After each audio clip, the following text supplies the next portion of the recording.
Welcome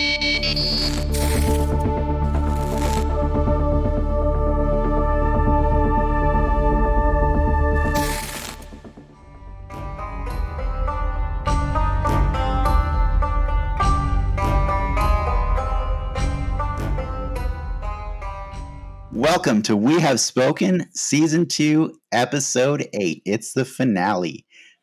This is the podcast discussing our favorite Star Wars show, The Mandalorian.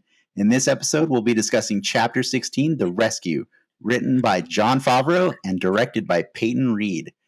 It aired on December 18th, 2020, exclusively on Disney+, and we're recording this on the same day. My name is Dennis, and I'll be your Jedi Deus Ex Machina for this journey. With me, as always, is my prequel apologist, Ricky. How's it going, Ricky? It's good. We're at the end of season 2, man. Yeah, I had a lot of fun doing this, and I'm really excited for this one. For this No, this was a good finale for us, for sure. Yes. So it's time to get to our special guest for this episode. I've actually tried to get him on all season long, and we had to move some people around, and it just worked out that we were lucky enough to have him here. He actually kind of wanted to discuss. I was jockeying for the finale. Are you kidding? He wanted the finale. It was Game of Thrones. Fuck Travis. I'm getting in here. I'm doing it.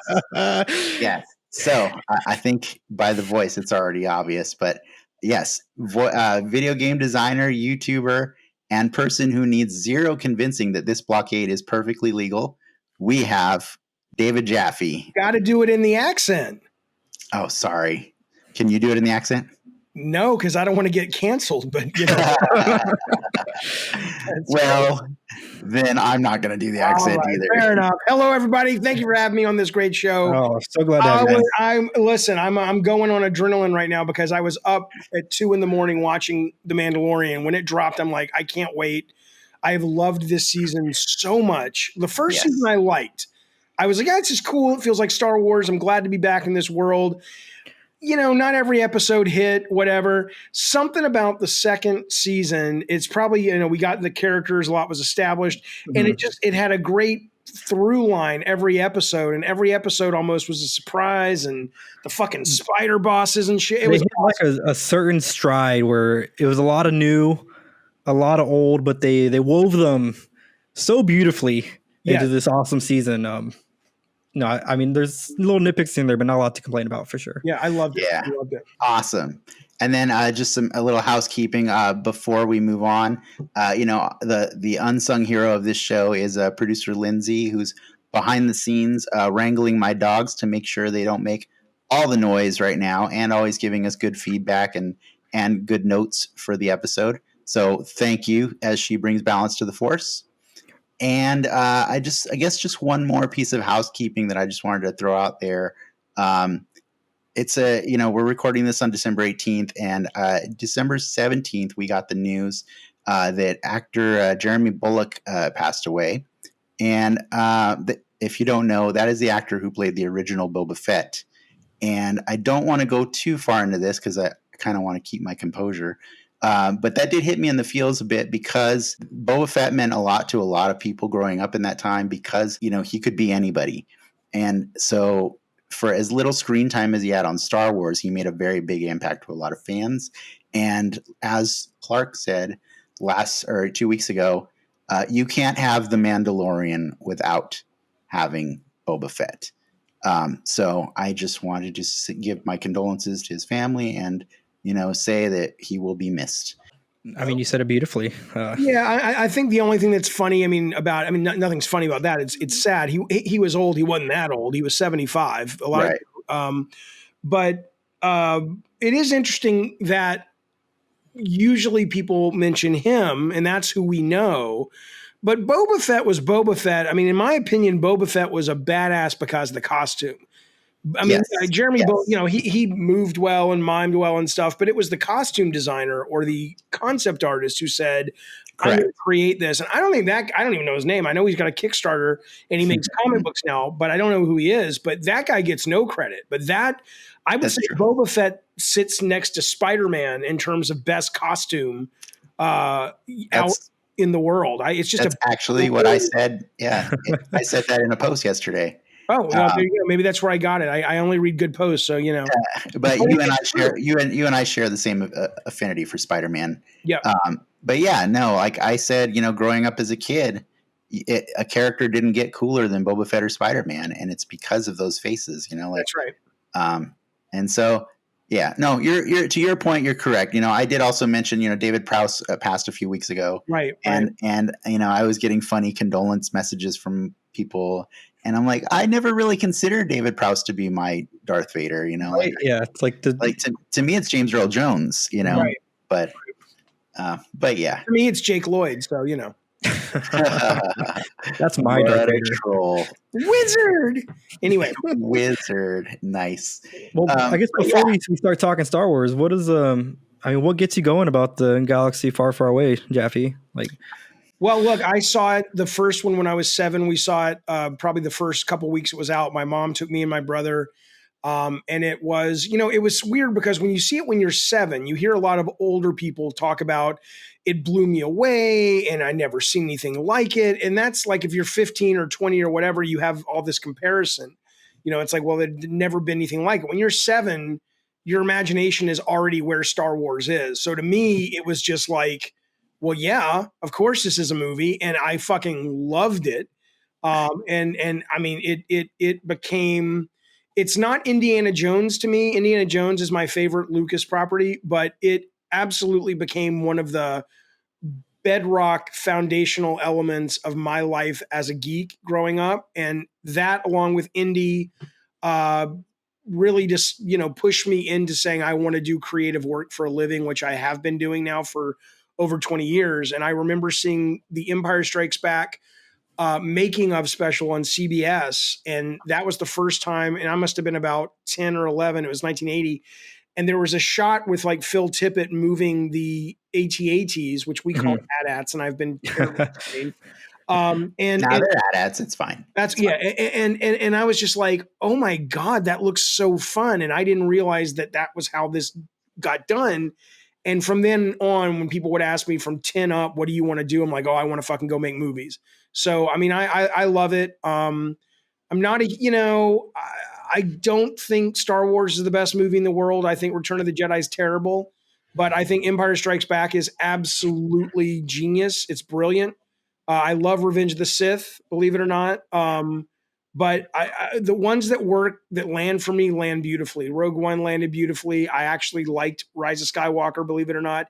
First, I hated it. Then I really liked it. So I'm a fan. I'm a big fan. It's interesting. You mentioned the imagination. I think that's one thing. When I say I like the prequel, that's where that little disconnect happens. As a young kid, I obviously watched the original trilogy, but I didn't really understand what was going on. I'm like a 3-year-old dumb kid watching ships fly around and guys with laser swords. But that imagery, when I got to see it materialize when I was a little bit older, watching these prequels, I mean, that's what I imagined what was happening on screen in those older movies. So I guess that's where my chord gets struck on the prequels, is it kind of fulfills that imagination. Yeah, I mean, the only reason I was always confused why, I get why little kids would love Attack of the Clones and Revenge, but literally Phantom Menace, and I know that's not what this podcast is about, but I mean, Phantom Menace is just like really dry. It's like a really bad episode of The West Wing, and I love The West Wing, but it's like really dry political, maneuvering stuff. And I'm like, what tariffs and blockades and what 8-year-old sitting there watching this going, fuck yeah, I want to go. And I remember when the action figures came out, and it was like, I don't know what they called it, Force Friday or something. And it was the first time new action figures had come out in ages. And everybody from work at Sony, we went over to the Toys R Us in Santa Monica. And other than Anakin and Obi-Wan and stuff, there was Senator Fum. I'm like, kids go, oh, Mom, I want that one. I want to play with the Senator. I mean, come on. But anyway, there's no accounting for taste clearly, but good on you, sir. But now we have the Mandalorian, and we do. I'll tell you what, my goodness gracious, man, what in the world a difference just a visionary makes to a creative property. I like J.J. Abrams. I got nothing against the guy. I like Super 8 a lot, but Favreau gets it in a way that very few people have gotten it since Irving Kershner got it, So yeah, man, what a great series. Great series. I think it's time we just get into the spoilers. I'm going to give you a recap. I'm just going to give you my 1 sentence recap. Obviously, I know more stuff happened, but just the 1 sentence before we move in and get your guys' takes on my hot take. But my recap is this is the one where Mando and friends rescue Grogu and spin off a bunch of other Disney Plus projects. That investor meeting was very timely. Yeah. What'd you guys think? At the heart of it, yes, I know there was a lot of amazing things that happened in this episode. And as much as I really did enjoy this season, I felt like the Mandalorian part of this season kind of got away from him. And it just kind of became about so much more. And as we talked about last week, we have an Ahsoka Tano show coming now. We have the Rangers of the Republic coming. A Boba Fett show now. And a Boba Fett show as of 2021, So, yeah, for me, it felt like I know you guys loved. I know as a fan of Star Wars, I'm supposed to love that Luke actually showed up at the end of this episode. But all I could feel in that moment was, whose show is this again? Well, I'll counter here. Here's we had a chat about this earlier, last week after last week's episode. And I said it would be really messy if Luke showed up. And then I kind of got to thinking, well, if this was that, right? Oh, you did. I told you, I said, as much as I don't really want Luke, I said, it's no messier than adding a Padawan to Darth Vader in the Clone Wars. Do you know what I mean? That's a messy story only unless they decide to continue through with it and tell a compelling story. And now look, everybody can eat crow because everybody loves Ahsoka Tano. Did you watch the cartoons, Dave, Jaffe? I never got into I've seen some of them, but they never, I don't know why they never hit me. I know they're great, but they never hit me. Gotcha. Well, so that was my mindset. She was, but I wasn't like, I was like, I know that girl. She's the Tweaky, whatever the fuck. She's not Twilight, right? She's something else. Tagrota. Oh, I guess the one in Jabba's palace. Tagruta. No, the Twi'leks. They're not. She's not a Twi'lek. Yeah. Okay. Yeah. No, I knew of her, but I didn't watch cartoons. No. Gotcha. Well, if you think of this show as a cartoon, then in that moment, Luke is the only one that makes sense to come then. That's what Travis said last week, and I won't argue with that. I totally defend that. Travis said, if you're gonna set off a Jedi bomb that really was what Grogu did on that stone, then you bring a heavy hitter, right? You bring the heaviest hitter. Who else was left anyway? I mean, I was suggesting Mace Windu. That was my pie in the sky. He was dead though. We don't know that, right? Is that confirmed? We've seen people get cut in half and fall down and live. As a reminder, Boba Fett was dead for the last 30 years. Then what does it take to prove death in the Star Wars universe? it takes. Yeah, I don't know what it takes. You have to fade the dust. Right. Yeah, it's like. Yeah. Okay, fair enough. I mean, hey, I would have loved Windu to come back. Look, right.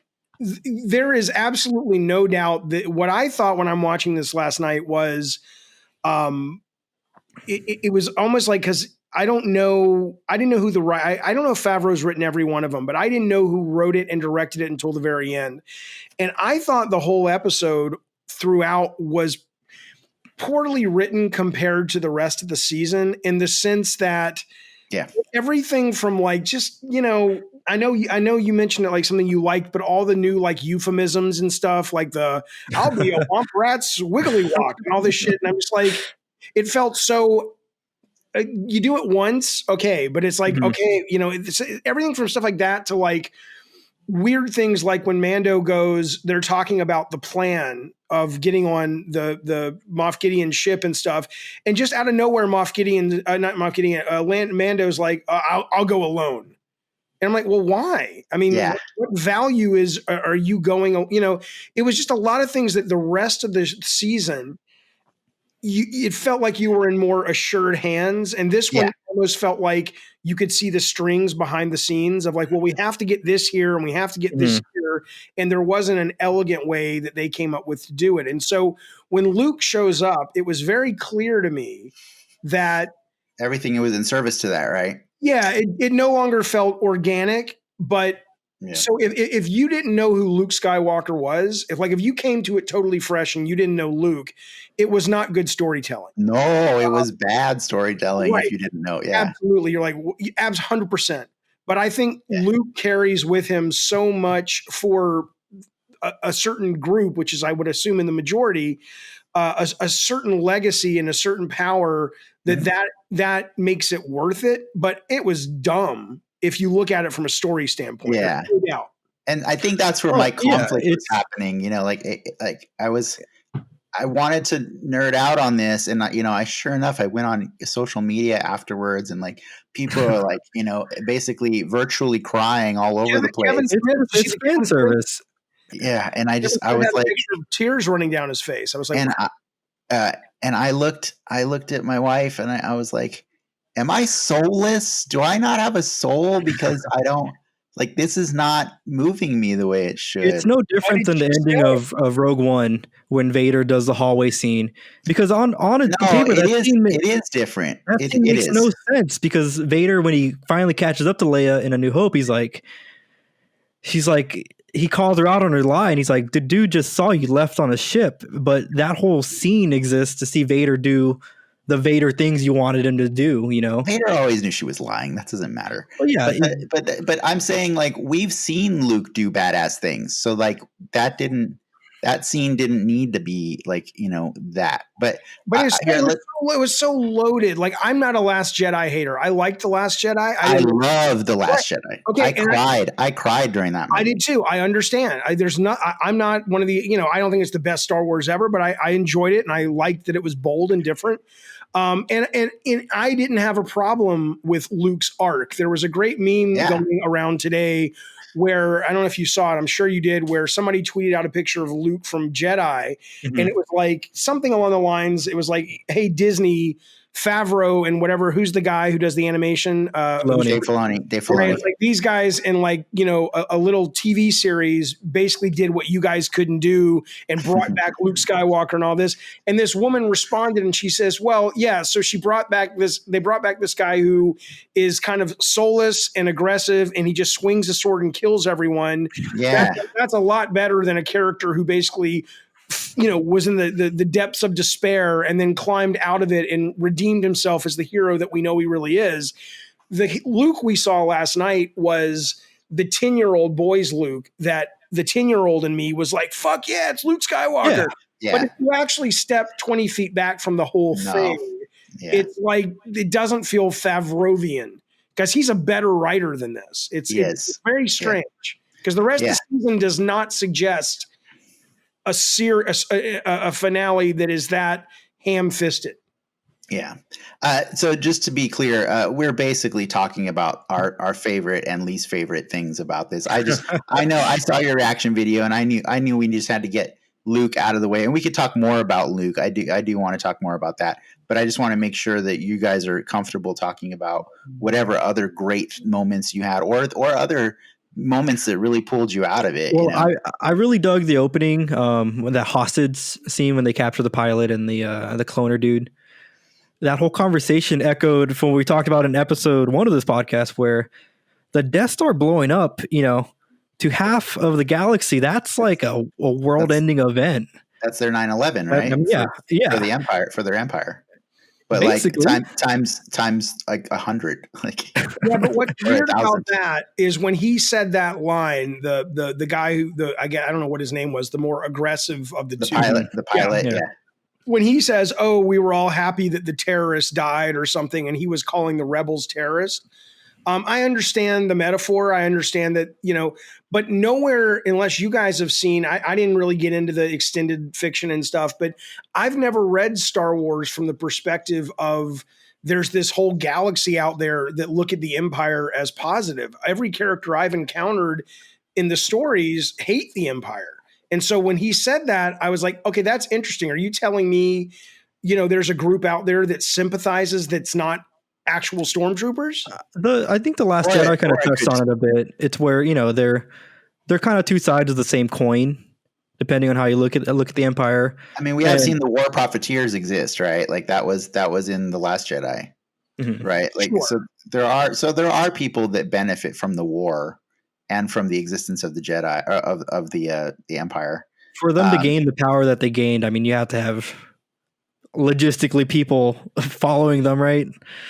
Oh yeah, no, I understand it politically. I'm just saying I've never it was, and I didn't have a problem with the scene you're talking about. I'm just saying it was interesting because it was the first time my brain entertained the idea that there's sympathy for this group amongst people who probably think they're doing the right thing, and they're not just Lucas's bad guys wear black. It's not that black and white. And I'm like, I've never seen that nuance in Star Wars before. So I don't want to push it too hard because I do push it frequently, but you should give those animated shows a chance because they actually really do a lot of that. So the Clone Wars does a great job of like showing Anakin's slow progression to becoming Darth Vader, and they use Ahsoka Tano as that device because it's one more attachment for him, and when she gets done wrong by the Jedi Council and leaves, that's when he first starts having that conflict of like,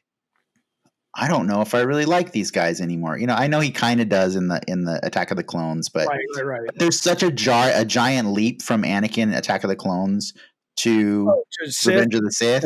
And so the Clone Wars show does a really good job of filling in those blanks. And you do get to see different planets that are trying to stay neutral or trying to take one of the two sides. And then Star Wars Rebels fast forwards Filoni's work on Clone Wars to right before the original trilogy.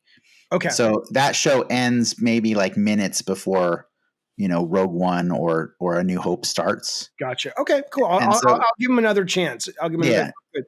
And so there is a giant through line of all the stories going on. So like this is kind of like The Mandalorian's like the third chapter of Dave Filoni's, arc. So that's why you see a lot of characters come and go. It's cool that it works for both, because I'm a Star Wars fan, but I'm not an extended universe Star Wars fan. Yeah. But I could still enjoy the hell out of The Mandalorian. But you guys clearly were able to get more, meat from the meal, which is great. That's awesome. Well, I think there's a lot of different definitions of extended universe too, because like there's the whole extended universe that existed before Disney bought them.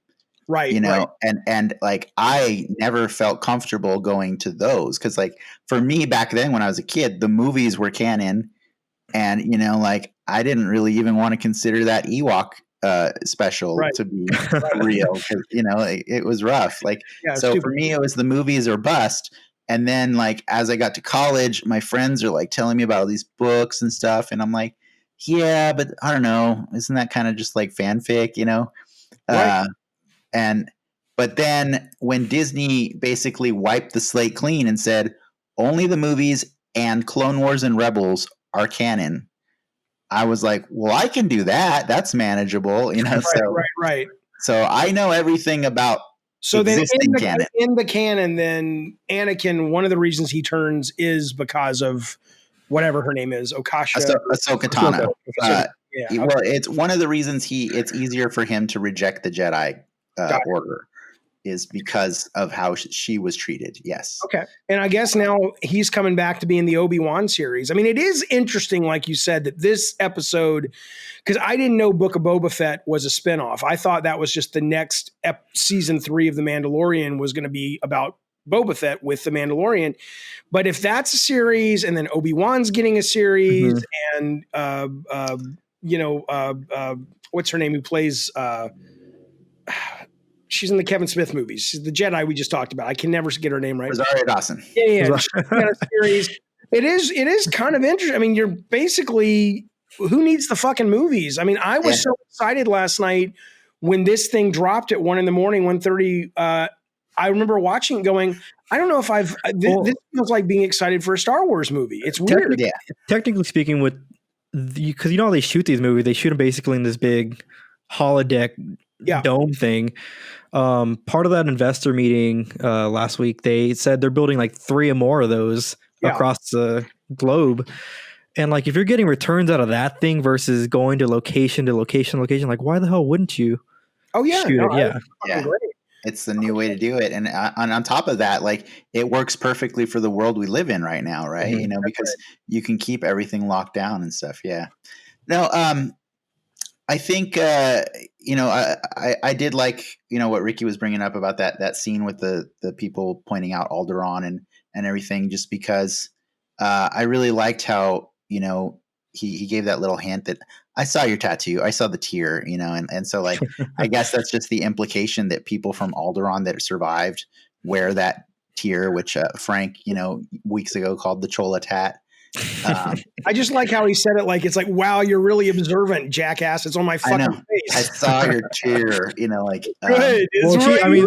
she claps back. She's like, "I had friends on the Death Star. Which one?" Yeah, Like, that was pretty good. yeah, that was good.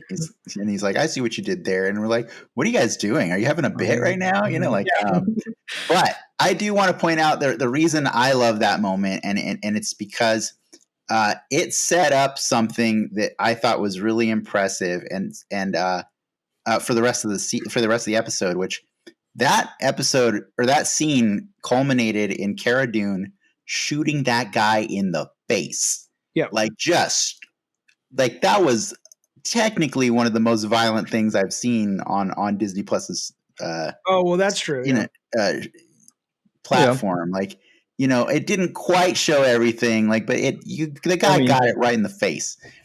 That was they were kind of gnarly. dancing with the Moff Gideon, you know, tried to kill himself, and the other guy from episode. No, I know, I but mean, they're kind of dancing around some darker stuff here. I know, but the violence is not the reason I liked it. It's what I liked about it is the episode from then on out was just a series of showing badass women. And, you know, I think we were circling around just like among us, like during the week that it's a really, somebody tweeted it, but it's a really cool thing that Mando has actually surrounded himself with this amazing cast of women that are all played by actors over the age of 40. And that's not something you see very often on TV or movies anymore. But if you think about that, Rosario Dawson, Gina Carano, Katie Sackhoff. Ming Na, Katie Sackhoff, they're all over 40.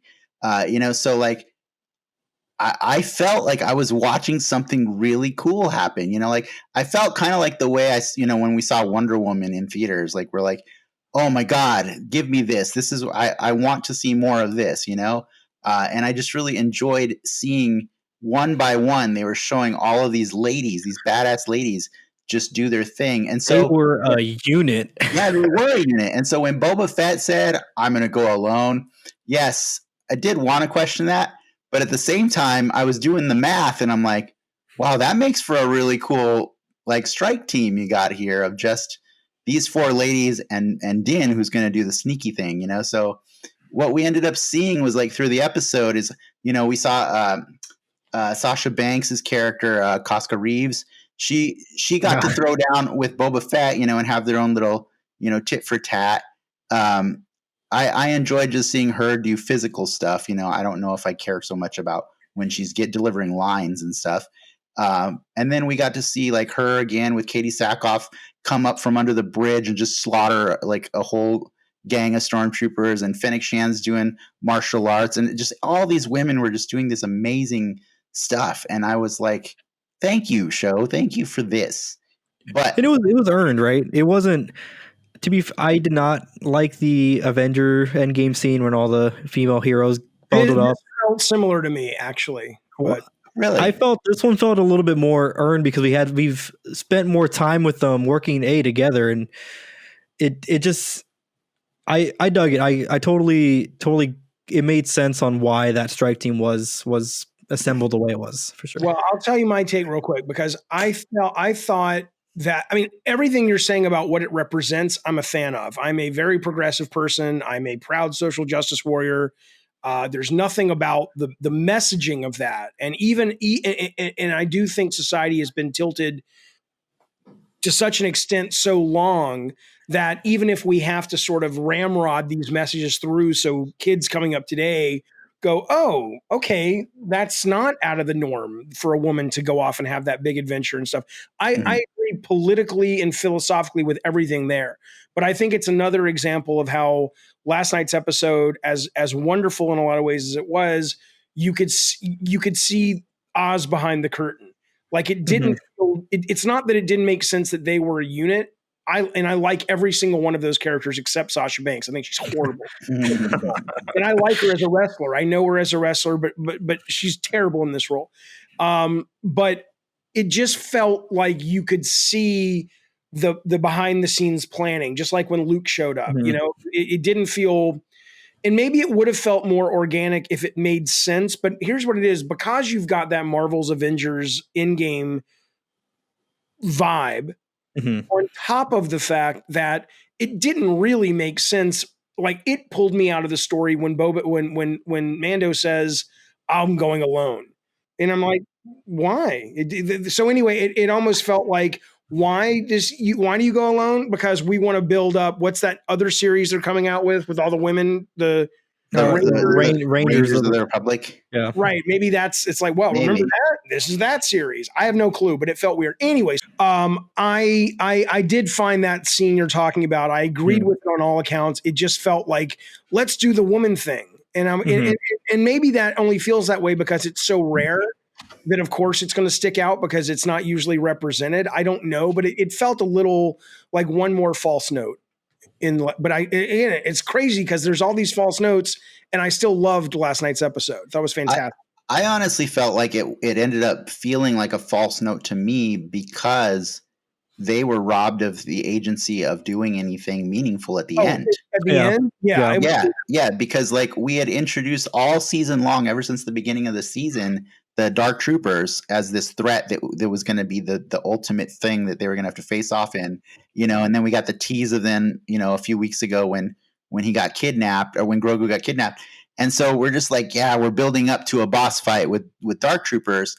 And then to have this awesome crew assembled and they never even get to fight the Dark Troopers. Like instead they sit there in the bridge with their thumbs up their butts, and they're like trying to figure out what they're gonna do. Oh, they just saw Mando get his ass kicked by one. Like they didn't see that. They didn't see that. No, they were, but look, they were sitting there ready to fight. They weren't running. Yeah, they were. I wanted to, like, what I'm saying is, okay, maybe not with their thumbs up their butts, but they were waiting, and like I would have liked to see them start fighting. You know, like have the chance to start. Right. I was actually hoping one of the four of them was gonna die. I still don't know what happened to what's her name, Bo-Katan. Oh, she lived. She got back up. She stood back up, and I was like, "What?" I missed that because I was like, "Star baby." Got shot.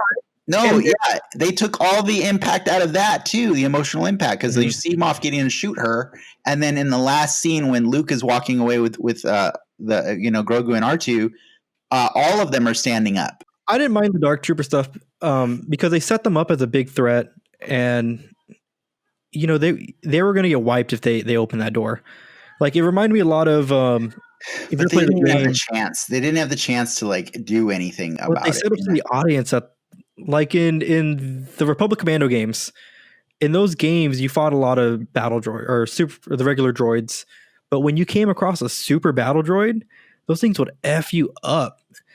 And you know, of course, in the movies we see Jedis chopping them down like nobody's business, but they really added a weight to what that class of droid was, and that's what I got from the Dark Troopers in that Mando fight, where that set the bar super high on what these things are capable of. So, like, why the hell would you want to go against them? I think you're gonna be pissed off one way or the other, because if you have those guys being able to take them on, then it makes the Mando fight less insane. Well, like I said, I wanted at least one of them to die. I wanted to have some emotional weight to that episode, you know. I can see that. But let me put this in a different perspective, because I watched this with my wife. She loves this show too. I just want to point out I was just as much excited, like without her saying it. I was like, "Are you watching these women? This is so cool." You know, I was loving it.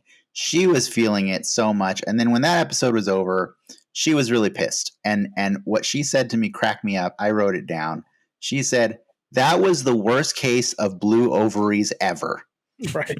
They got my hopes up and then they threw them in the garbage. Okay, but that's not okay. With all respect to Lindsay, the fact of the matter, where is she? Put her on. The fact of the matter is, one of the other things I did not like about this episode was I thought the action was very poorly directed. Because those women had a lot. Granted, they weren't fighting the dark troopers or whatever they're called, but they absolutely, they had that moment you were talking about where the two women came up on jetpacks on the side and saved the other two. They had this shot where they were going through, and the woman, these names escape me. Oscar Reeves, bo-katan, Fennec Shand, where she comes out with the fucking Gatling gun. Cara Dune. It's like fuck, but so it wasn't like they didn't have moments to kick ass. They just didn't fight that particular enemy, but the action was awful. Right. But as a reminder, and I know you wanted to talk about it too, what has this season done to demonstrate the effectiveness of stormtroopers? Oh, it's a joke. I mean, it's not, it's not just a fun joke like red shirts in Star Trek. It's kind of going, well, yeah, you goddamn right. You need some dark troopers because it's got to be part of the story at this point. I mean, they mentioned it. He's like, the human element was the weakest part of the equation of the equation. So what I'm saying is, if the show has hammered down like how shitty stormtroopers are this whole season, like every season, one of our guests has been talking about, oh my God, they can't aim. Oh my God, their armor's so ineffective. So like to have that beaten into us all season long, and then say, here, girls, go kick some ass. Yeah, like, it's not really meaningful to watch them kick the crap out of stupid You're stormtroopers. right. I mean, this was the first time, though. Up until this point, it had almost been a meme, though. Oh, they can't aim. Ha, ha, ha, ha. And but I think there was so much consistent action against stormtroopers on this episode where, every room they went into, they had to clear it. And none of it felt like a threat. Whereas season one, I don't remember who the bad guys were in season one who came into that bar. And remember the Mando had to like go underneath the floor because they set it on fire. Remember Gideon shows up. Trooper. That was stormtroopers also. Okay, well, for whatever reason, they felt scary. Yeah, exactly. So I don't know what the difference is in terms of the Empire, but season two, all the good ones died in both Death Star explosions. So these are like the militia member, fanboy wannabes, stormtroopers, the B tiers. So for me and Lindsay, it just it felt like Luke arriving took the steam out of whatever badassness those women were gonna pull off, or sacrifices they were gonna make. You know what I mean? I can absolutely see it viewed that way. I didn't see it that way, but it makes total sense that's a very valid way to read it. And when you mention it that way, it's like, oh, the man shows up and takes care of everything. Exactly. Yeah, right? That's true. Yeah. And so that hurt me more. So it's kind of like the SJW in me, was not letting me enjoy what that 7-year-old kid wanted to enjoy. Would you have liked it more if Luke was there on where I'm going to get these names right, the Rosario Dawson character, and it was her who showed up at the end of the finale, so they switched places? It wouldn't have worked. I think I wanted, here's the ideal scenario. Is Luke could have showed up earlier or later. Like if he showed up earlier and is just with them side by side and they're working together and they take down all the dark troopers, that would have been cool because we would have got to see everybody be badass. Or if he showed up after they had already demonstrated how willing they were to fight that threat, even if they couldn't win. You know what I mean? Like, if someone had died. Yeah. Yeah. So like Lindsay and I, as we were watching it, I was just going to say, as we were watching it, we were trying to place bets on oh man, I feel like Fennec Shand's too good. You can't get rid of her yet. She's got so much story we don't know. And I feel like bo-katan has a lot of story that we haven't seen yet. So my money's on either Casca Reeves or Cara Dune. And I think Cara Dune would be the more impactful death. You know what I mean? Which one is Cara Dune? That's Gina Carano. Oh yeah, she's great. Yeah. She would have been impactful, right? It would have hit the Mando hard, and I would have just liked to have more emotional reaction from Mando. With that said, as much as I might it sound like I hate on the episode, oh my God, the amount of love that I saw Mando display towards Grogu Oh God, was just amazing. That was a tearjerker, man. Like, that hit me in the feels more than Luke. Like, watching him have to say goodbye to that kid. Them brown eyes are watering up. I didn't get it. I didn't. And I'm very easy cry.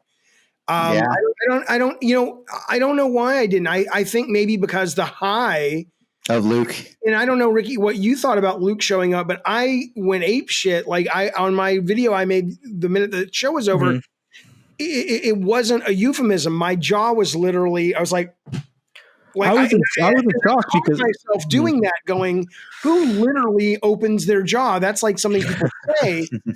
And so it was so impactful that maybe that was the headspace I was in. It wasn't that I didn't like the moment. Yeah. But, it was also like, you see the little puppet rubber hand go up and touch. I love that they're doing practical effects, but that's like, puppet. It's like an old Muppet hand. It had no articulation and is a little Doctor Who-ish, but it was kind of like a mix of puppet hand and CG hand or something, like, because they were just fair, that was one of the beefs I had with The Last Jedi when they brought back Yoda for that scene. I get why they used a puppet, and they went full puppet with it, but it just looked super janky. It looked like a puppet. So what? What's wrong with puppets? I'm not saying it wasn't special. I'm not doubting that. Right. Yeah. But it, But what I thought about that is, I remember somebody told me he took his helmet off in season 1. Yeah. At the last episode. Yeah. Did we see his face, or was it just the back of his head?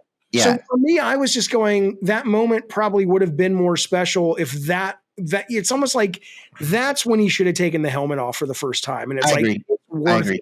And you'd think they could go back at least to the one where he took it off for the cafeteria. Yeah. And go, okay, we can write something else here. At least it would have kept it more powerful. Yeah, the first time he took it off really just didn't need to happen, right? Because it was just so contractually speaking, he needed to show his face once. Yeah, that's really what it was, right? How about this? Contractually speaking, here's more money. Shut the fuck up, I know, right? It did. I agree. It did take away from that, but it didn't. I still felt bad because this time he was taking that mask off in front of them all. You know what I mean? Like, but that was a bigger moment. Yeah, he's clearly losing. I don't say he's losing faith in his religion, but his ideology is certainly changing, especially throughout this season. Yeah. Now I have something like this is actually kind of my nerd moment, like that I really wanted to just take a moment to talk about. So if we remember back to earlier this season, the first time his ideology or his religion or his belief system was put into question, that is when he met bo-katan. Mm-hmm. Right? He met bo-katan, who was also wearing the Mandalorian armor, but they had no problem taking their helmets off. Right. And he damn near lost it on them because as far as he knows, because his good friend the armorer is the only one who's ever taught him his ways, you don't do that. And he was about to fight those 3 Mandalorians, and I was like, "Do not do this. I know these characters. I know bo-katan. You do not want to mess with her." And so, but then she started explaining, "Oh, you're one of those. She was really kind of just bringing that into question, like, hey, maybe what you're believing isn't necessarily the whole truth." And then, we got Miggs Mayfeld to hammer that down some more last week and just say, like, is it take the helmet off or is it not show your face? Like, they're 2 different things, but what I found really annoying about this episode, and this is actually the first moment where I was pulled out of the episode. I love the first 25 minutes of this episode, just completely, even when the writing was a little shaky and stuff. Like, I just loved everything. But for me, the moment that it broke was when Mando showed up on the bridge with Gideon and the Darksaber and Grogu, and they explained that she cannot take that from him, that he's offering the Darksaber, because she has to win it in combat. Now, Jaffe, I know you didn't watch the shows. The cartoons? No, and I know Ricky. I'm a goddamn grown ass man. I don't watch cartoons. Exactly, right. And Ricky, I know you didn't watch them for the same reason. Yes. But I am not a grown ass man, and I have watched them faithfully, and I have done some serious deep dives on this podcast regarding the Darksaber and bo-katan and their whole history. And it is super annoying. And Jaffe, since you have Disney Plus up, if you could please on your subtitles load up Star Wars Rebels episode or season 4, episode 2, and then fast forward to 20 minutes. Okay, hang on. It's a 21.5 minute episode. I only have 2 hands. Wait a minute. I'm just saying things. Okay, I know. You made me watch this too. Don't worry. Season 4, episode 2. Okay, and 20 minutes in. 20 minutes in. Okay. And let that play, and I will just describe what you're watching right now. Okay, it is happening now. Sponsored by. Or you know what? You can describe what you're seeing right now. Okay, so it's a woman with pink hair. Is that bo-katan? She's got purple. No, that is Sabine Wren. Bo-katan will actually look like bo-katan with the red hair on the side. Okay, so 3 women are coming out of a door. There's bo-katan saying something. I don't know what she's saying because I didn't get a subtitle there. This is why you should lead us, my lady, says the lady with pink hair, purple hair. You have to make a difficult decision, says bo-katan. And then the other lady says, with your guidance, says purple, your wisdom as a ruler. There's no one I wield the Darksaber trust more than you. And she's all like, that's interesting, says bo-katan. And I am not alone, says purple head. And she looks around, and then there's this other lady who kind of gives an indication. And then the door opens, and there's all these Mandalorians that look like Boba Fett. She's coming down the ramp, and they're always like, all the clans are with you, clan elders with you, clan Rock, clan Kryze is with you, the protectors are with you. So clearly everyone is suggesting, hey, Mandalorian lady, bo-katan, we want you to be our leader. That's what I'm saying. Okay. And then Sabine. Oh, then she gives her the sword and says, she had an interesting line there. She gives bo-katan the sword and says, now I understand why the saber came to me. It came to me so I could pass it to you. And she gives it to bo-katan. And that in canon is the last time. Well, yeah, but then now there's this shot. She says, I accept the sword from my sister. And now what's the purple-haired lady's name? Sabine Wren. Sabine Wren. Now there's like this epic fight scene between bo-katan and Sabine Wren. No, now you're lying. Now you're lying. Totally lying. Sasha Banks shows up. Now you're lying. Yeah, put someone in an armbar. So just to be clear, that's the last time in canon that we see bo-katan until earlier in the season in Mandalorian. Right. Okay. And Dave Filoni has executive produced and written a lot of both, Clone Wars and Rebels and this show. Okay. So that broke my freaking brain when I saw her say that she couldn't do it because, by the way, only because Moff Gideon mansplained to her the rules of their culture. That was super weird. I'm like, why are you letting the bad guy tell you whether or not you can take? I think she was just in shock on what she was witnessing. Dude, the only reason she was ever the owner of the Darksaber is because somebody gave it to her of their own free will. And so I just do not understand why. And the only saving grace of this contradiction in this episode, the secret sauce, is that it's the same person overseeing both shows. So Dave Filoni totally knows, and Jon Favreau, they totally know that this is a contradiction to Bo-Katan's character. So I have faith that they will one day correct this moment. But the problem is, as a guy who doesn't know the cartoons, it's even worse. Because I'm watching it right now. Here's the dialogue. Mando says, just take it. And she looks over at Gideon and says, he's right. Like the story he just told about, it has to be armed combat. And she says, he's right. And then she says, and for some reason they don't subtitle him that well. He's just telling her, take it. And she basically, I'm trying to find it, when she basically explains why, she's like, it's the story. Yeah. What the fuck? As a non-cartoon watcher, I'm like going, wait, what? Is it, you mean Jon Favreau's story? Is it are you breaking the fourth wall? The line didn't make any sense. You're like, what do you mean? The line is the Darksaber doesn't have power. The story does. I call bullshit on all of that. Yeah. It's weird. And to me, like, oh man, it just completely pulled me out of that whole episode. And then all this other stuff happened, and I'm like, wait, Luke's here? What? Wait, why is Luke here? But wait, these women aren't gonna do anything cool? Oh, yeah. I don't. And so, like, I just, like, my own nerdiness and my own desire to see a specific thing with these women happen completely made it impossible for me to enjoy the Luke. Nerd canon self-exploded. I watched this episode 3 times, guys. I watched it once, just for fun with Lindsay, a second time to take notes, and then by the second time I was like, man, I'm not enjoying this any more than I did the first time. So the third time I just forced myself to just sit there and watch it for fun and say, like, hey, just enjoy the part where Luke shows up. And I just couldn't, because every time that happens, it's moments after Bo-Katan fed me a load of horse shit. Yeah. And I just do not understand that. That is the dumbest argument to have on the bridge of a cruiser that you just captured. That's why you have to watch The Rangers of the New Republic coming next year on Disney Plus. You have to assume, though, that they are building to something, and maybe they are retconning it because of that. Because ultimately, if you strip away the lore that you're talking about or what they may do with it, there's zero plot reason from what we know right now in The Mandalorian for this to be some kind of special sword.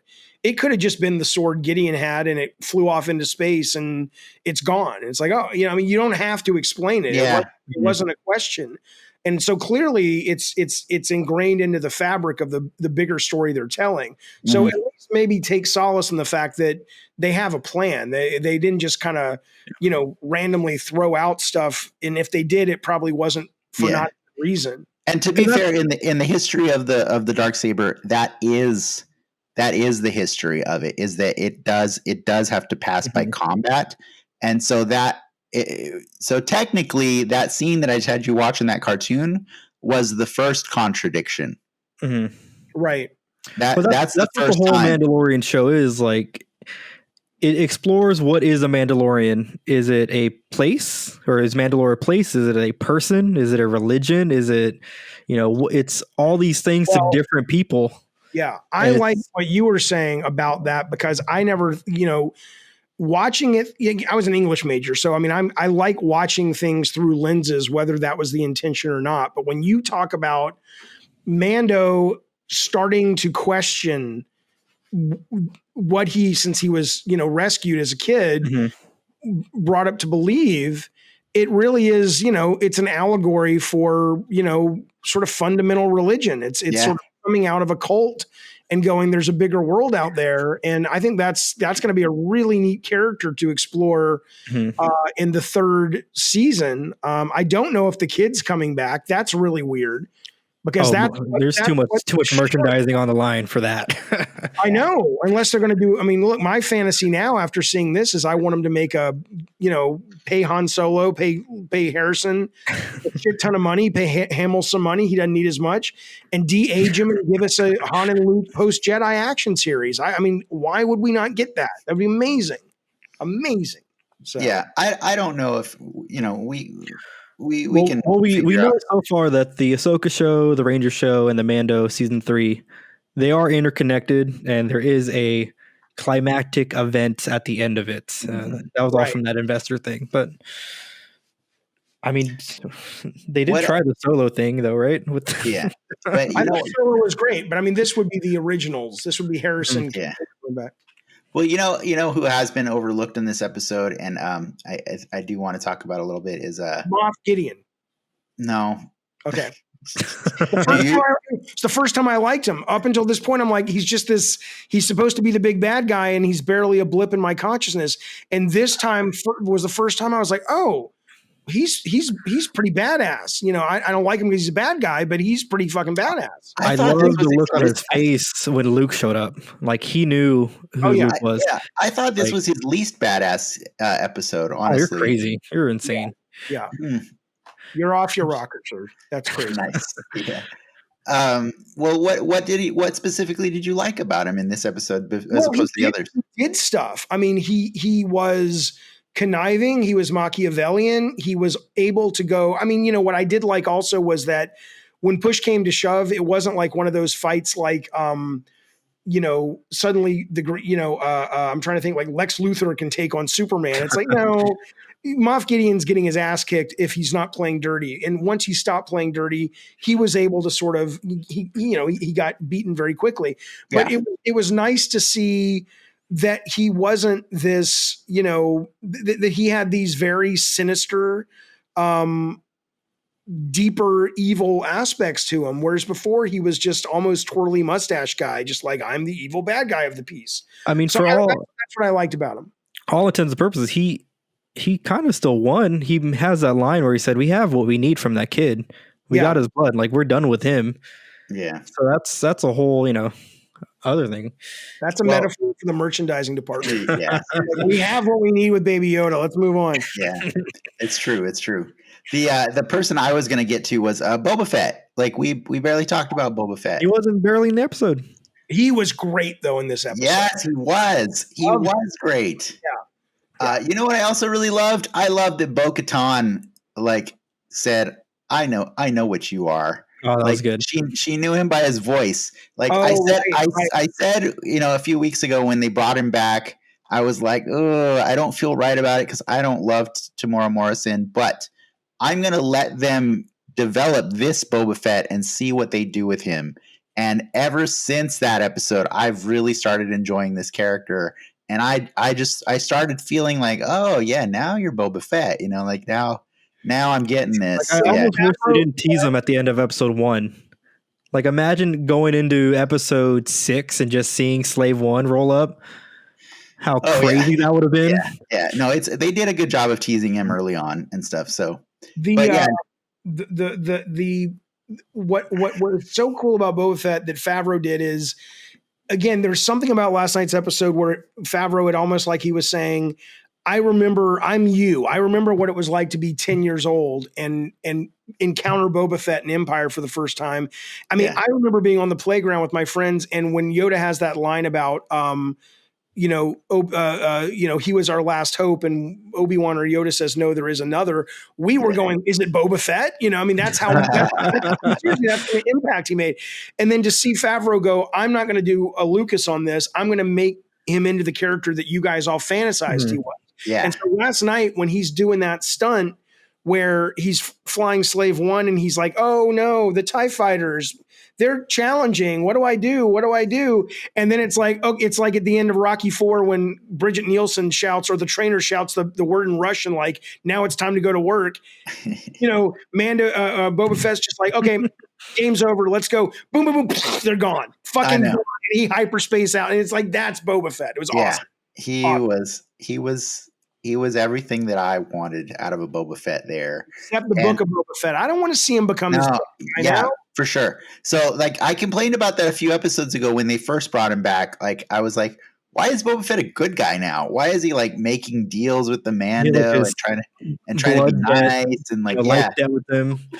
He's got a Wookiee life debt with Fennec Shan and Boba and Mandalorian. I was like, why are you being good? I don't remember you being good. And so I was happy to see the bad side of him come out again, and like how he wanted to start a fight with the Mandalorians at the bar, and then how, you know, I did like if you don't have the part at the end where it says the Book of Boba Fett coming in December 2021, I did like that little wrap up that was kind of to say like, hey, we're done with Boba Fett for now on this show. Mm-hmm. This is where he is. Yeah, and this is where he is. I didn't mind that. I actually really kind of enjoyed that little, you know, epilogue for his story with Fennec Shan. It's kind of weird to just like kill people and then like sit down and start drinking. But whatever, you know, like I was like, okay, you're bad again. And I appreciate that. And you're the new crime boss. And that could be fun. But yeah, no, he was fun. I'm not going to, I had some issues on his absence from the rest of the episode, but Dennis kind of pointed out to me, like, imagine if Boba Fett was on that bridge when Luke showed up, like shit would have hit the fan. Yeah, that's true, huh? Yeah, it would have been bad. Like that's really why he had to be the one on that ship by himself, because he had to leave so that we could have this nice, clean, moment. So we could save the Luke battle to the end of that. Because I mean, I don't know how long he spent in that Sarlacc, but he's got to be pretty bitter about that whole experience. Right. Well, it wasn't Luke's fault. I mean, it was technically Han's fault, but I did rewatch Return of the Jedi. That's the first act a few times today. Yeah, and it wasn't not Luke's fault. How about Yeah, but Boba Fett was a bad guy. Luke, I know, but I'm just saying Luke made a fool out of Boba Fett in that fight, like pretty bad. No, George Lucas made a fool out of Boba Fett. Yes, that's true. That's true. That in the 80s was sort of they just kind of did this willy-nilly thing when they brought back characters, like they did it in Indiana Jones too. There was a character in Raiders called Marcus Brody who was very educated, almost equivalent to Indy in terms of intelligence and experience, just older. And then they bring him back in Last Crusade and he's this bumbling comedic idiot. Yeah. Same thing kind of with Boba Fett. Boba Fett in Empire is this fucking badass ninja space guy. And then suddenly in Jedi, he's like, what? Boba Fett, where? Yikes! Come on. What are you doing? No, it was definitely, it was nice to see that, those layers of crap be pulled off today. Yeah, it was great. For sure. Great. Well, I don't know if we're at that point in the show, but I was just wondering. I get now that the Book of Boba Fett is not Mandalorian Chapter 3. So Mandalorian Chapter 3 is coming, I'm assuming, in October of next year. The research I did, Book of Boba Fett is December, like the first week of December, and it's only like a 4-episode thing. Okay. Or it's a short. So it's basically the movie we never got. Yeah, it's a miniseries. Mando season 3 kicks off on Christmas next year. 2021, though. Yeah, that's how they're doing it. Mm-hmm. So I'm real curious then about, what happens. Obviously, I mean, you're supposed to be curious, but that thread between that kind of lone wolf and cub aspect of season 1 and 2. And I saw somebody say this. I don't remember who was analyzing Mandalorian and why it works, but they were talking about, and you guys may know where this comes from, this analysis, but they were talking about why this works better than other Star Wars, because a lot of Star Wars since Jedi Return is like riffing on Star Wars. But they're like, the original Star Wars was riffing on serials that were made that Lucas was inspired by. That was actually John Favreau talking about that in the Disney Gallery show. Oh, well, then there you go. So he comes along and says, I'm going to riff on Westerns and I'm going to riff on samurai movies. So now the question is Lone Wolf and Cub done, and now they're going to riff on Rio Bravo? Or are they going to riff on the Searchers? Or there's Yojimbo. There's a lot of things to riff on, but is it without the kid though? I think for a little bit. I mean, if you let's do predictions now. Let's just talk about it. So I'm kind of excited because you have. Yes. So I did pose a theory a couple of weeks ago that I've been actually holding on to for most of this season. I'm happy that things ended the way they kind of did with Moff Gideon, because I didn't really believe him to be the antagonist of the show, the true antagonist. Okay. If you look at him in the context of the show and storytelling, Moff Gideon doesn't show up until the second to last episode of the first season. Right. And that is a really, really bad place to put your arch villain of the story, your overarching villain of the story. You know what I mean? Like you usually would introduce your villain in Act 1, right? And then carry them through like incrementally throughout the story.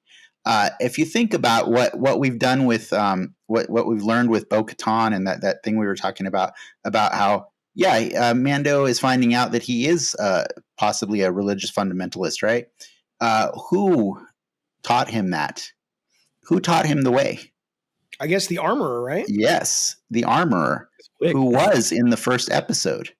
But she doesn't leave a very big impression, though. You would have liked to have. Sure? Really? I didn't think she was that. I mean, she was fine. She sounded just like who's that actress? Tilda Swinton or whatever.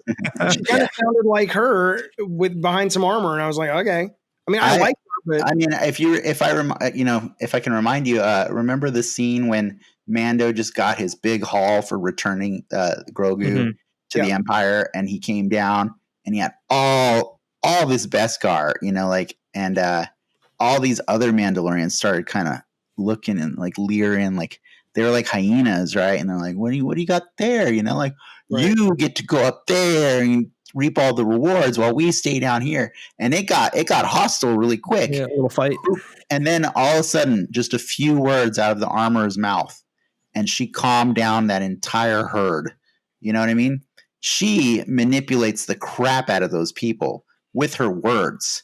And that's why she doesn't even care if she outfits them. These are her acolytes, right? So she outfits them with the best armor possible, so that they can go out and thrive and bring victory back home to her.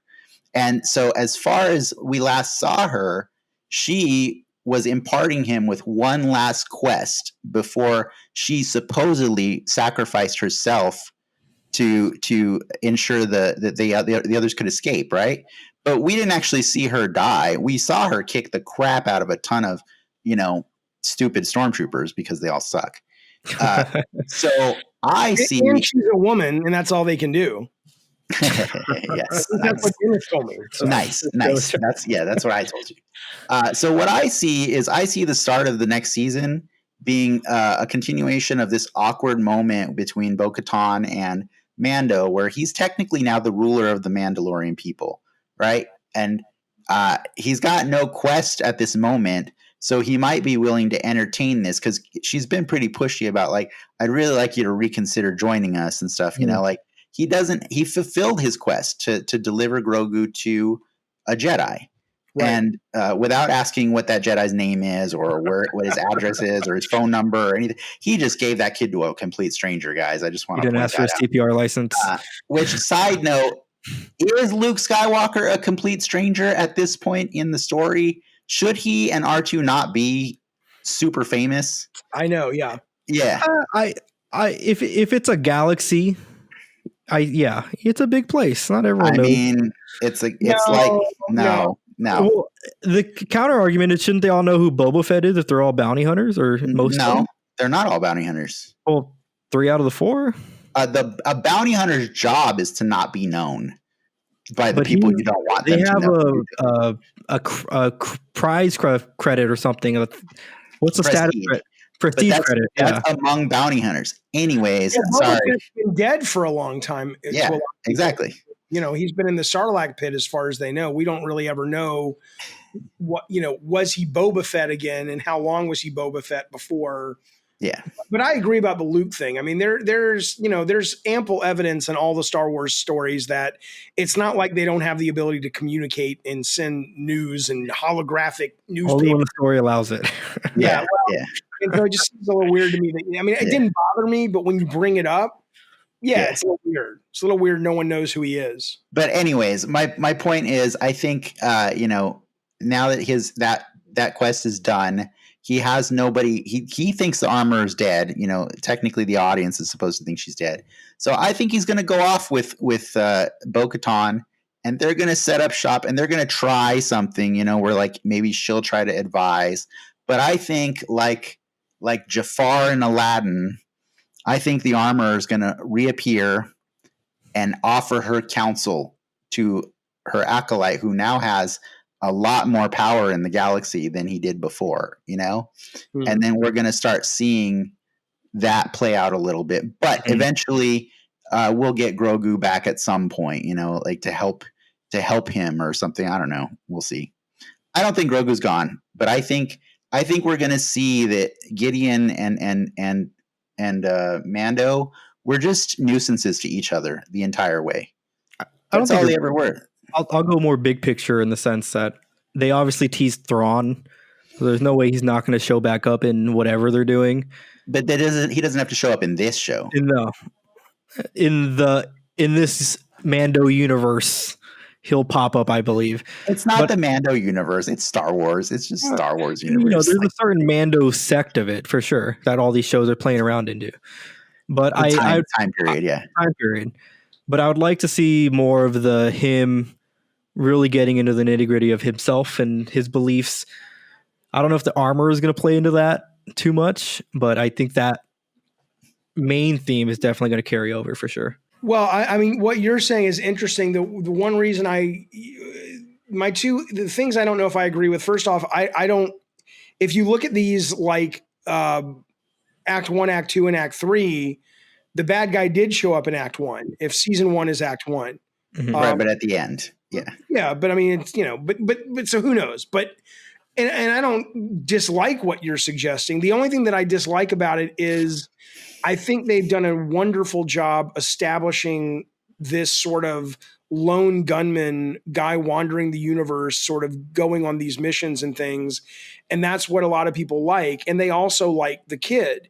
And if you're going to take one of those away, at least for the first 4, 5, 6 episodes, it almost seems like you're describing a different show. Now suddenly he's, almost like a politician leader, King Conan situation. Oh, well, it doesn't have to be that. It could be like maybe 2 or 3 episodes are him and bo-katan going on missions together while she tries to ease him into it, right? Yeah. It doesn't have to be more than like 1 or 2 episodes of him trying the King Conan thing. Right.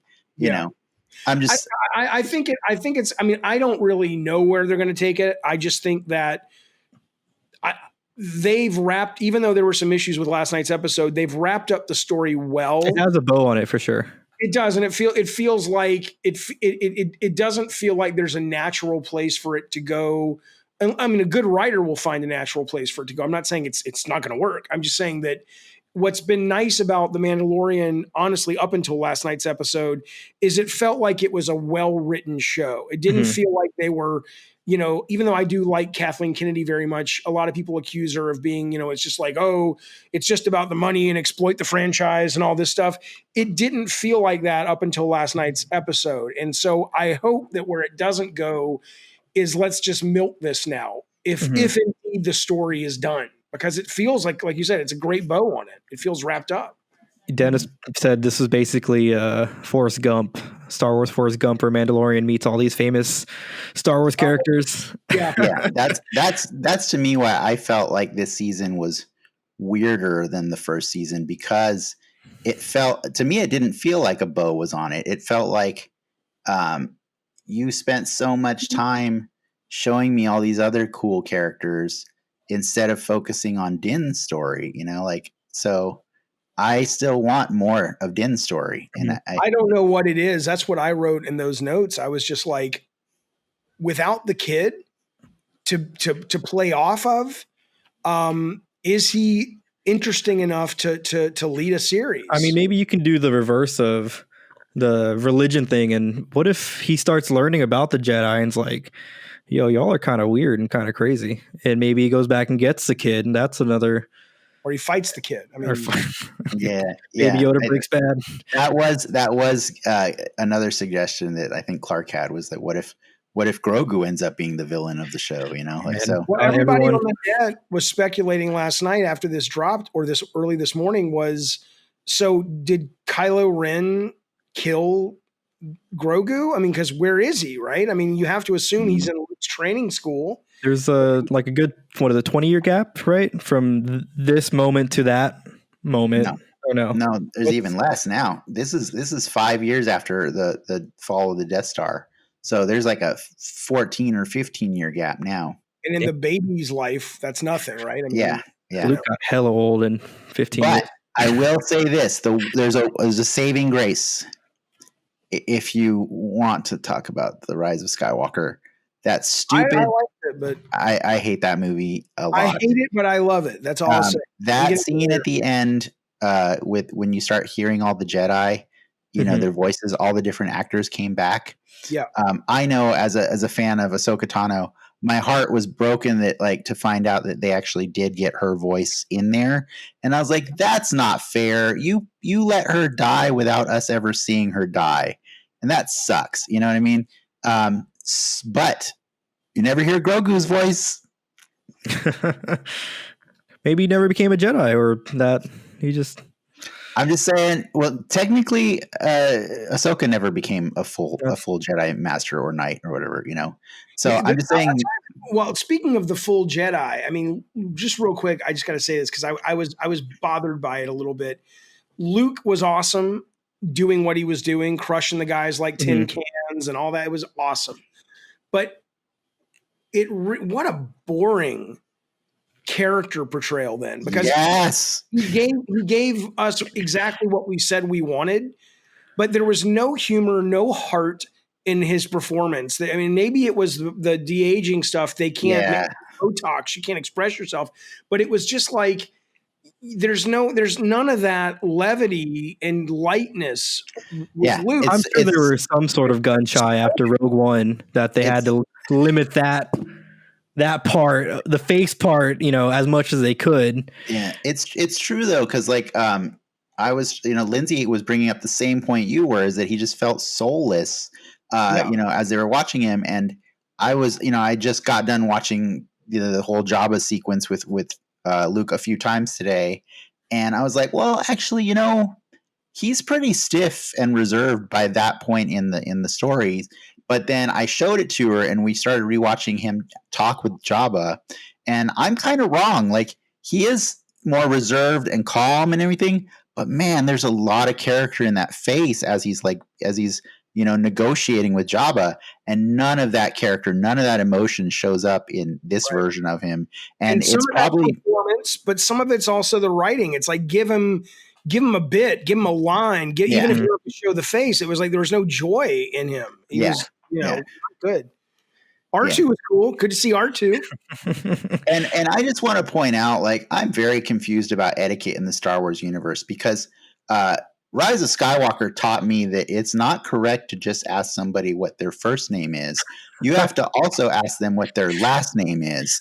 What happened? I forget this. And remember the stupid ending of the movie when, you know, when Rey and it's. But how does it tie into this? Luke didn't even ask anybody their name. Nobody asked anybody their names. He was just there for that kid.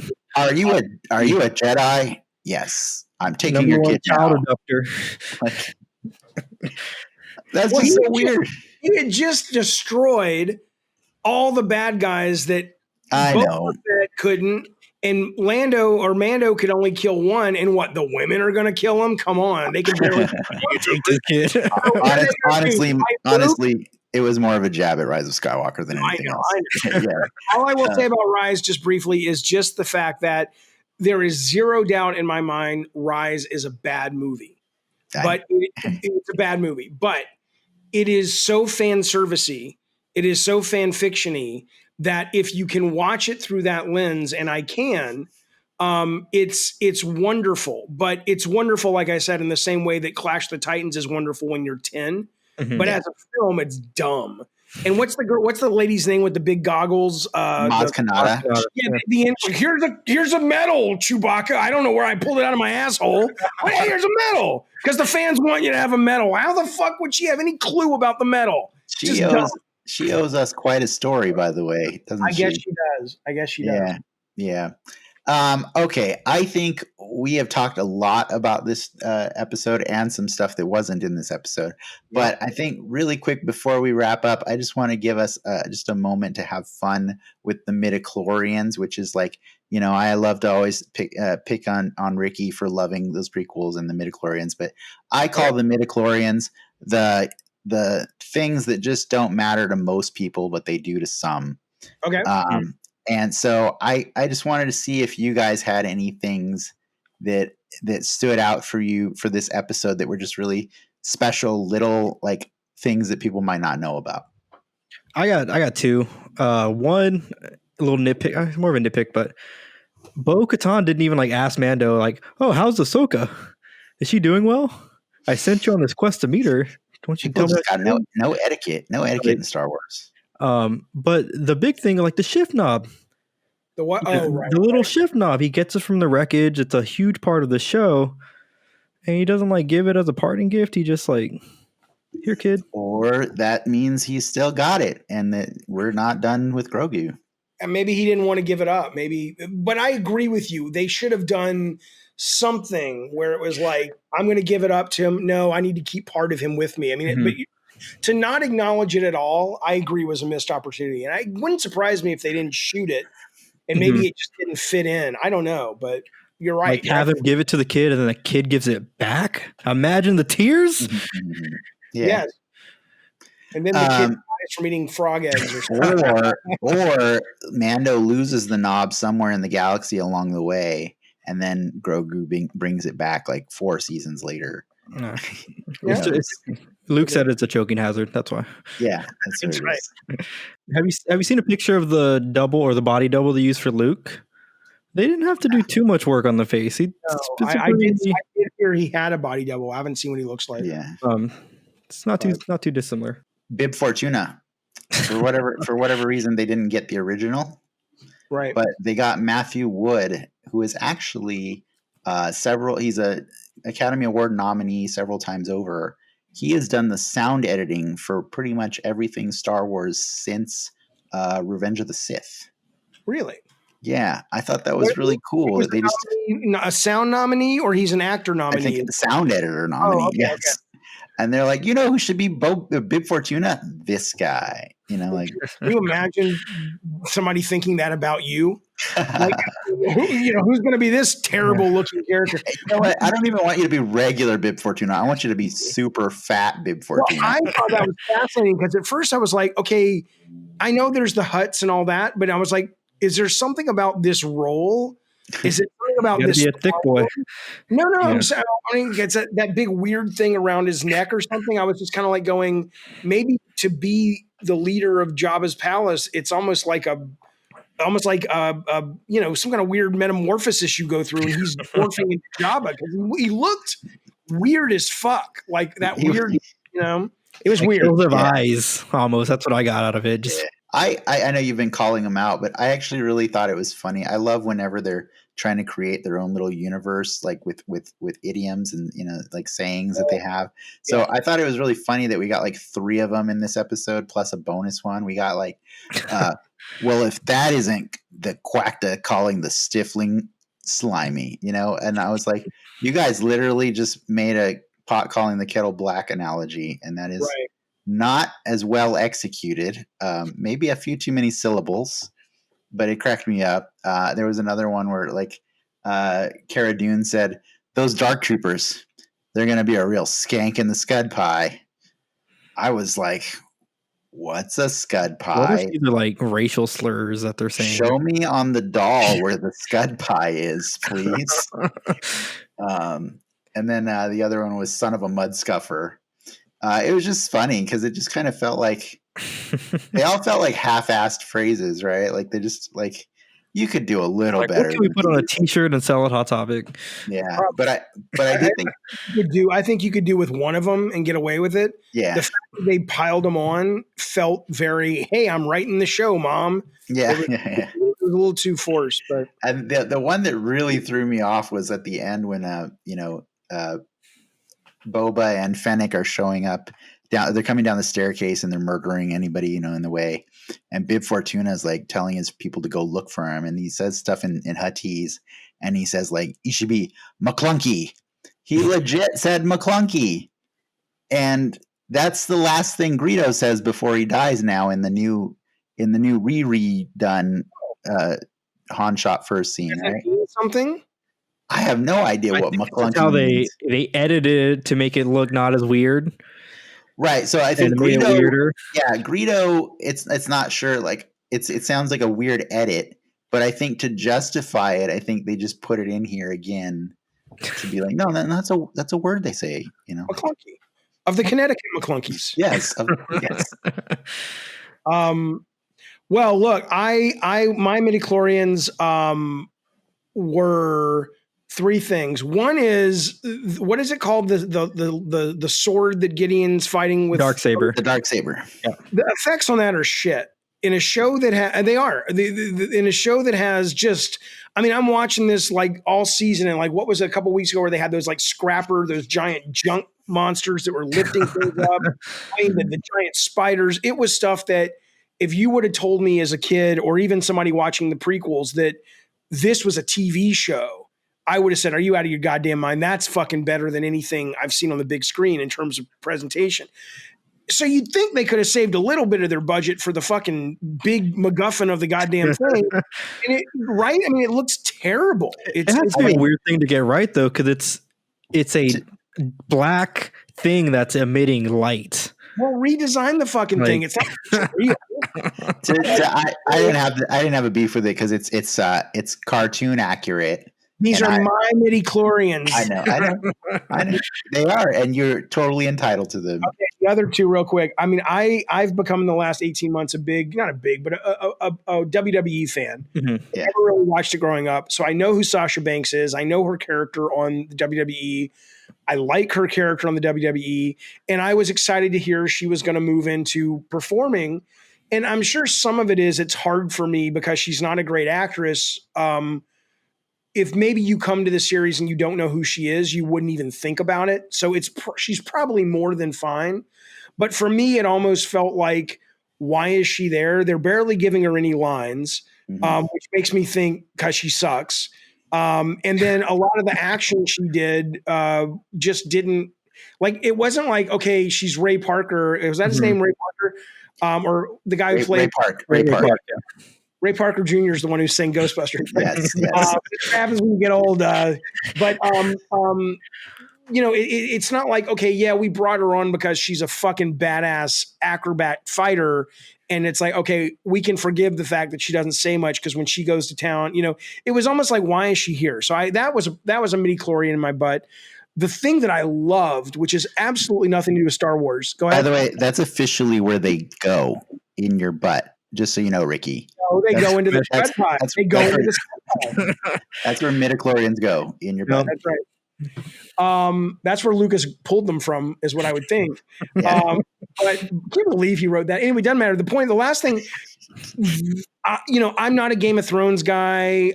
There's a lot of TV that could have already been doing this, but last night is the first time, and maybe a lot of it is because streaming services like to get you to watch the next show. Mm-hmm. And then it's like they put the credits now in like the little box in the upper left, and it's like, watch Queen's Gambit now, even if, you know what I'm saying? It's like, yeah. But last night was the first time I had seen credits done like a slideshow and not a crawl. And it was awesome. As a guy who appreciates the need for credits in video games that I've worked in and in movies that I like to watch, people need their due.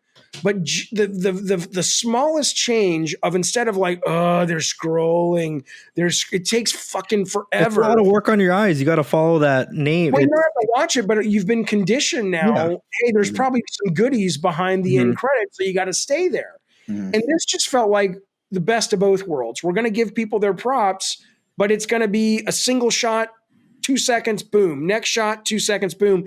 I thought that was great. Have you seen this technique before, or is that's the first time I ever noticed it? I think they usually do it on this show. Like, but it's just the first show you've ever seen do it. It might be. I don't normally remember a lot of shows doing it, but they have been doing this since season 1 for sure. That's fantastic. I love that. So that was a good midi-chlorian. But they didn't do the production art. They did not. That's right. You notice they actually tease Bib Fortuna. His credit comes before his appearance. Oh, really? It was a little interesting. Yeah. Oh, does it say Bib Fortuna? Yeah. Oh, interesting. By Matthew Wood. Yeah. Mm-hmm. Yeah. Okay. Gotcha. So I did have, like I mentioned before, I really did like the episode for the most part up until like the bo-katan broke my brain. But with that said, I did have a lot of tiny nitpicks that I wrote down as kind of my midichlorian. They're just like fun little questions that I thought I'd ask you guys to try and answer. Some of them I actually was able to answer on my own, and then I got rid of them. And I was like, okay, never mind. I'm not asking that. But there's a few that I had. One, okay, we understand the Beskar. His armor is made of full Beskar. So that's why he's like super impervious, What's the visor made of? Gorilla Glass. Because that thing took a beating in this episode, and not ever did we get to see like one eye, like kind of like Spider-Man, like Tobey Maguire Spider-Man or something. Like, I was just, that's pretty impressive. As far as OP though, they got to do something, right? It's literal plot armor. Yeah. I mean, to be fair, there is a storyline in Rebels where Sabine Wren developed a technology for the Empire that targets Beskar and disintegrates anybody wearing it. So it can be a liability just as much as it is. Okay, so they got kryptonite then, at least. There can be a kryptonite for them, yeah.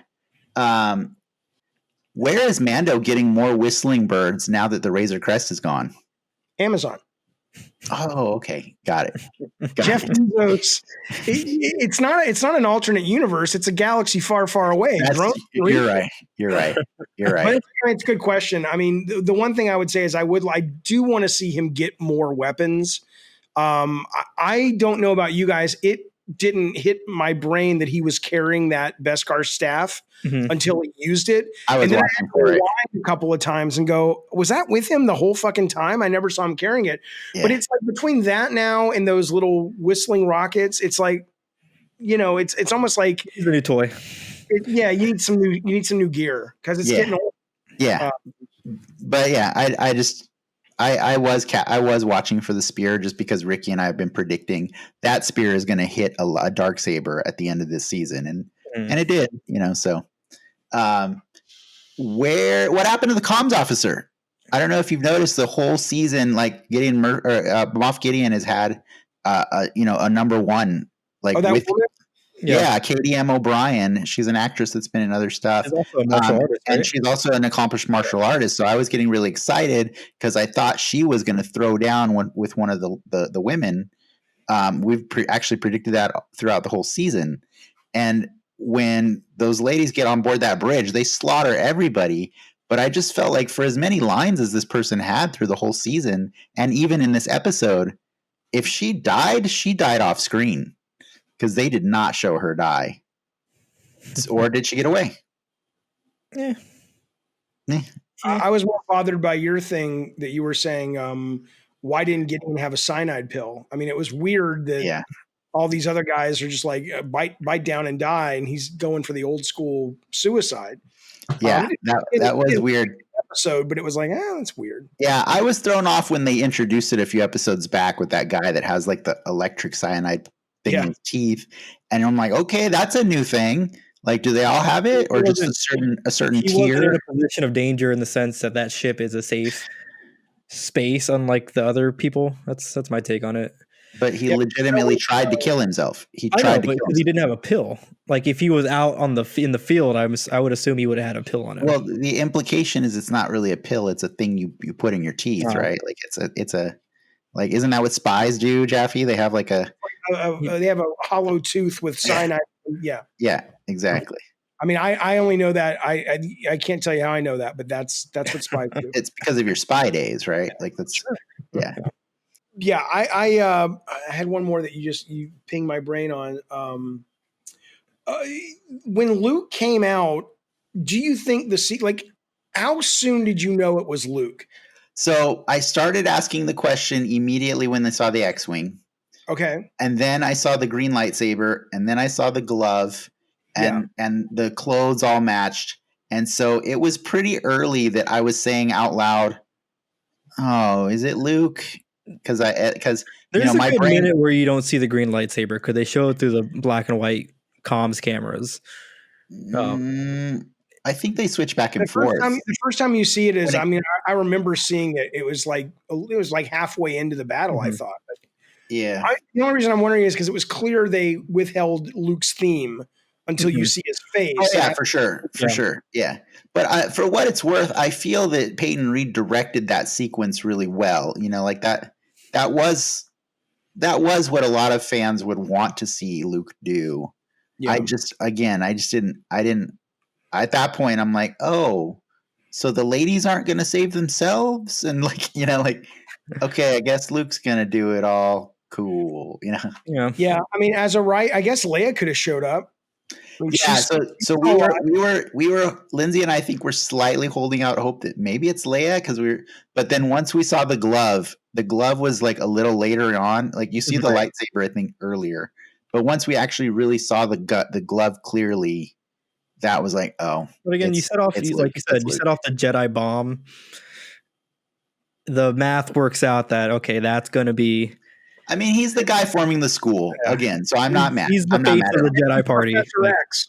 Yeah. He's like Cerebro picked up on Baby Yoda. Right? He's the guy. He's the logical guy that would be there. So I'm not. It should have been. He pulls off the thing. He's like, Misa here to get you.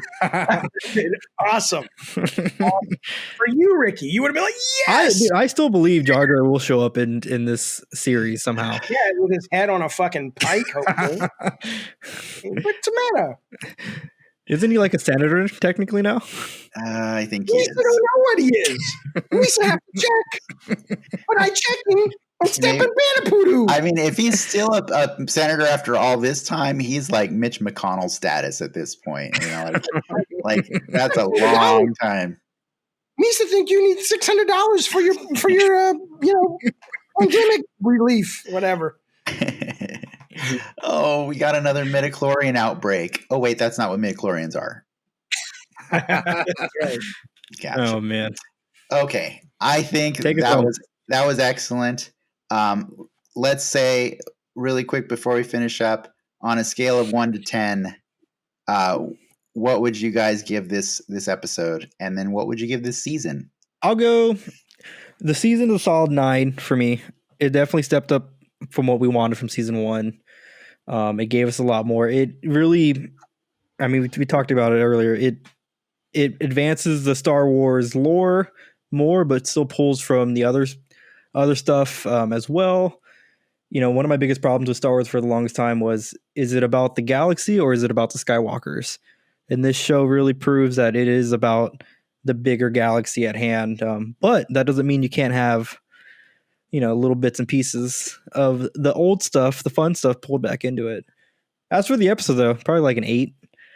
Again, it's a little clunky, but it's a solid one. But it's McClunky. It's McClunky. That's right. Yeah. I would give the whole season probably. I mean, I'm viewing it through the lens of. I'd give the whole season, I would agree, a 9. I really liked this season. I really enjoyed it. I don't know how excited I am for the next season. Like, I think in a lot of ways you want season 2 to make you go, oh my God, I can't wait for season 3. And they've wrapped it up so good that I'm not dying to know what happens next. So it doesn't mean I won't watch it. I'm very excited, but I thought it was a 9. But I definitely think last night's episode was a 9 or a 10. It was probably a 10, but not as a piece of quality storytelling, not as a piece of quality television. It was a 10 for the 10-year-old that still lives in me. That, for some reason, in this particular case, and it's not always the case, if you had come to this show and you weren't raised with Star Wars and you're just like, I'm watching it as a brand new thing, the last night's episode was probably a 6.5. But because it's so loaded for somebody who saw Luke for the first time when I was 7, it's a 10 because it was just check after check after check of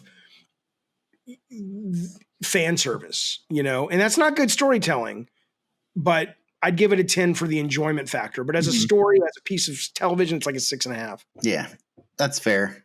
And I think it's not surprising to you guys that I would give this episode a 7 because like I just kept looking at it as a piece of storytelling, and I care. I think I care a lot more about what younger audiences or what people from different groups think about this, because that's what brought us to do this podcast in the first place, is that Ricky and I don't normally agree on the things we like, but we found a way to agree on this because this had something for everybody, and I just don't feel like this episode was fair to people that don't know, Luke's story or don't know where he's. It's very inclusive to. You have to be pretty locked into Star Wars. And so if people are just enjoying this show for the new characters that we've met along the way, and all of these new characters got to form the Avengers in this episode and go take out Moff Gideon, and then they were going to fight the Dark Troopers, and then some random dude shows up. It's perfectly expressed. You're absolutely right. If you view it that way, it didn't work at all. And the question becomes, what damage have they done to the tapestry of the story that up until last night's episode, I think they've done nothing but hit almost every note perfectly in terms of establishing new characters that we love. It's not like Agents of S.H.I.E.L.D. that most people are like, ugh, that's like the C tier Marvel. Nobody watches that. I mean, people do, but that's not what you want. Nobody wants Agents of S.H.I.E.L.D. Nobody wants the Hawkeye series either. We want the fucking heroes, right? Mandalorian did a brilliant job of actually creating new characters in Star Wars that were as compelling and as interesting and as heroic as some of the classic characters. And you're absolutely right. If you had come to it just from that and suddenly, who the fuck is this? I mean, that would almost be like if we never knew who Luke Skywalker was. Season 3 would open the whole summer in the year. It would be people going, who was that guy? What the fuck was that? You know, is he a bad guy? You know, that would at least be interesting. But so I think you're absolutely right on that. Took my kid. But I will give this season a 9 like you guys did, because let's be honest, this was one of the most entertaining things we watched during this pandemic. It just took me away. Like, you know, I got to escape for 30 to 40 minutes every week, and I can't fault it for that. So as much as I enjoyed Din Djarin's story with Grogu this whole season, and as much as it might have kind of fallen apart, and there might be contradictions and weird things that, you know, questions that I don't know, I have faith that Dave Filoni will fix it with Jon Favreau along the way. You know, maybe season 10 will just be the one that I always wanted to see, because this show's not going away anytime soon at all, you know, so it's going to be interesting for sure. But yeah, I think we got to wrap up for reals now.